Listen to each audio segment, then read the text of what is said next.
Welcome everyone. In this video, I will be showing you several techniques that I use to make materials to make plants with. I will be using this jelly plate to make some painted papers for leaves. But you don't have to have a jelly plate to paint your paper. I just happen to have this because I used to use it for junk journaling a long time ago. I'm laying my jelly plate on an 8x10 piece of glass that I got out of a frame. I covered the sharp edges with duct tape to keep from cutting myself or cutting my jelly plate. Way back when I bought my jelly plate, it only came in two sizes, 8x10 and I think 5x7, but I think now they have several sizes. Most of the time you would be using a stencil with it to add some texture to your painted paper too, but I won't be using any stencils. And I will also be using several shades of green paint or any other colors that you would like to see in your leaves. I will also be using a brayer to spread the paint around on my jelly plate. You can also probably use a paintbrush to put some brush strokes in here and there if you'd like. And then I'm using some copy paper that I folded in half, and then I cut it down the middle. That size of paper seems to fit my jelly plate pretty good. I covered my work surface with some butcher paper to protect it too. And I also have a piece of scrap paper to clean my brayer each time. You don't want to use too much paint, just a few dots here and there because it really spreads out. You can always add some more where it's needed. You can roll it all in one direction or up and down or just all over, whatever you feel like doing. I was trying to create some lines or blotches maybe like a leaf would have. Then clean off your brayer on your scrap paper to the side. I take a piece of the copy paper that I have cut and I cover my jelly plate with it and I press it down, rub all over to make sure that the paper's making good contact with the paint. Then you can pull it from one corner and you can see all of the paint transfers to your paper. It really makes painting paper quick. It's a lot of fun too. If you don't really like the color that you printed and you would like to add maybe some more green, then you could always paint over it and make it look completely different. I thought my first print was a little bit too yellow, so I'm going to print over it with some green. So I am just going to lay this same piece over this green and reprint it again and see if it comes out a little bit more greener this time. I make sure to press my paper down really well again, and then I pull it and yes, I'm happy with that print. Since that side was a light green, I'm going to try to go darker. So I'm using some darker greens and I'm going to try to line it up the best I can on the back of it. And I'm going to print some of the darker green on the back of that. I'm trying to go darker because a lot of times leaves are darker on one side than the other. Oh yes, I really like that one.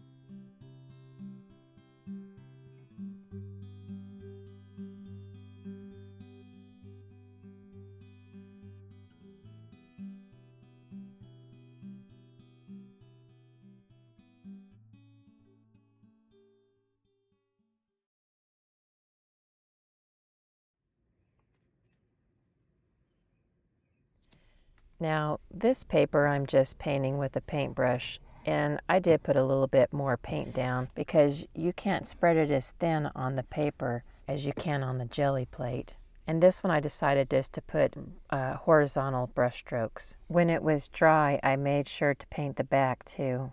In my foundation and terrain video, I used some flocking and I promised I would show how I did it. I bought this huge sponge from Dollar Tree years ago and I have made so much flocking from it. I just cut off a little piece and then I cut those into little chunks. And luckily with my immersion blender, this little food processor type thing came with it, so I never use this for food now since I've had foam in it. You can probably use an old blender too. I just wouldn't put food in it anymore after that. I have these little lemon squeezing, almost like cheesecloth things, so I use this to strain it. but you could use fabric too.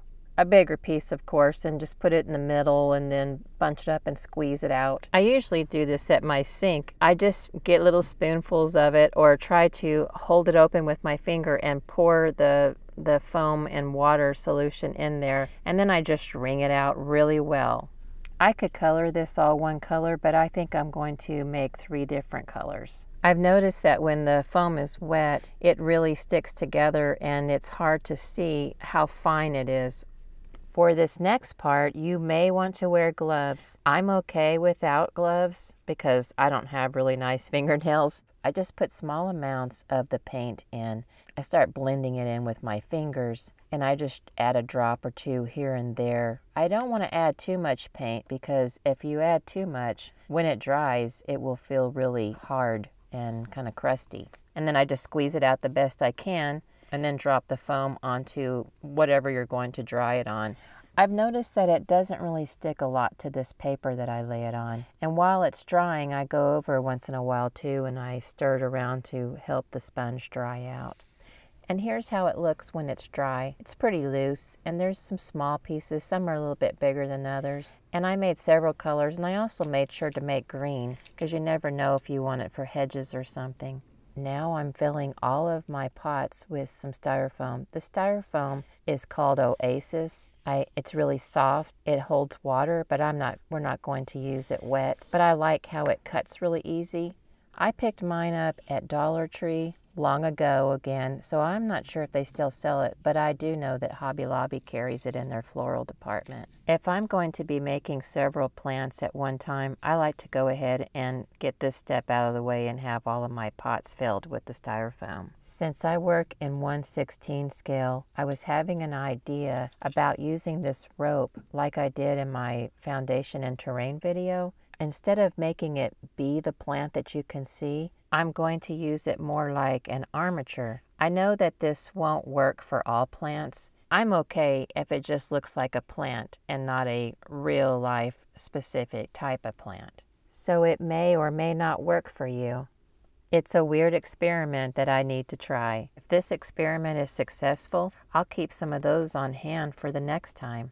And now on to the leaves. I cut most of my leaves on my cutting machine. They can be cut by hand, so I'm including a free pattern. I trace them with colored pencils, and then I use the colored pencils to add the veins and shading on the leaves. Even the ones that I cut on the cutting machine, before I took them off the mat, I added the veins and the shading while it was still on the mat. This one that I'm cutting is a geranium leaf, and I'm going to show you side by side how it looks with the one that I cut on the cutting machine, because I don't think there is a lot of difference. And here's the 2 side by side. The one on the right was cut on the cutting machine.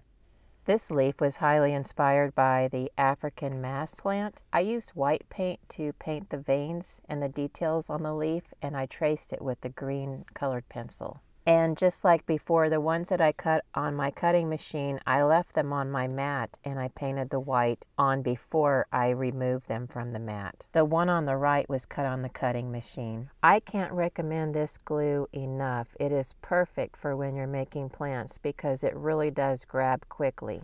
When it comes time to assemble the plants, I use a wooden skewer to poke a hole in the middle of my styrofoam. Using the Elmers glue wall, I covered the styrofoam completely, and it's okay if some of it goes out onto the clay pot. Sometimes if I want the soil to look like it's below the clay pot edge, I'll just push it down a little bit first. After I'm finished with tea bags, I will open them up and let the tea dry out and save it to make soil with. I save it in this baggie, and then when I need soil, I just press my little pot in there.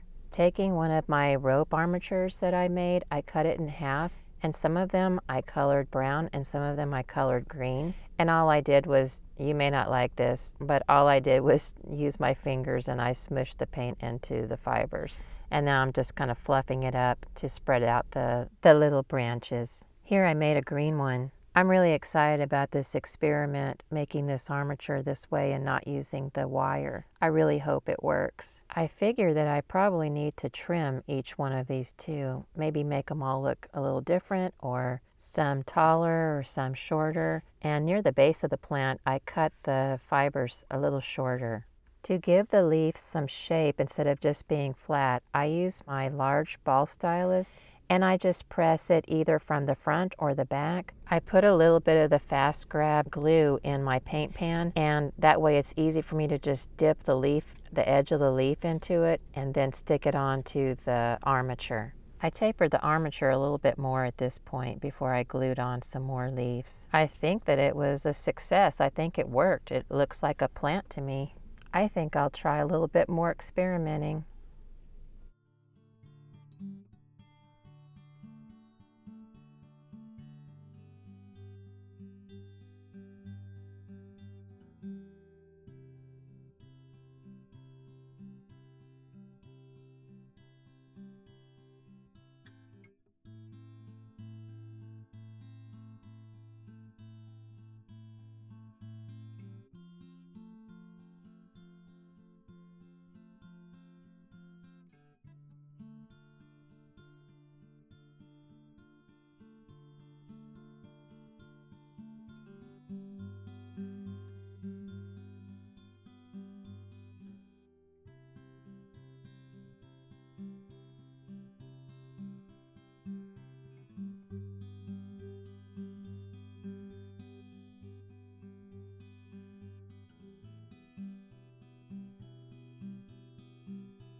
That was a lot of fun putting the plants together that way. I will definitely do it again. And this little plant, I was making a dish garden, and it's my very favorite. I hope you give this way a try too, and make some of your own plants. And don't forget to download the leaf patterns. Thank you so much for watching, and I will see you next time.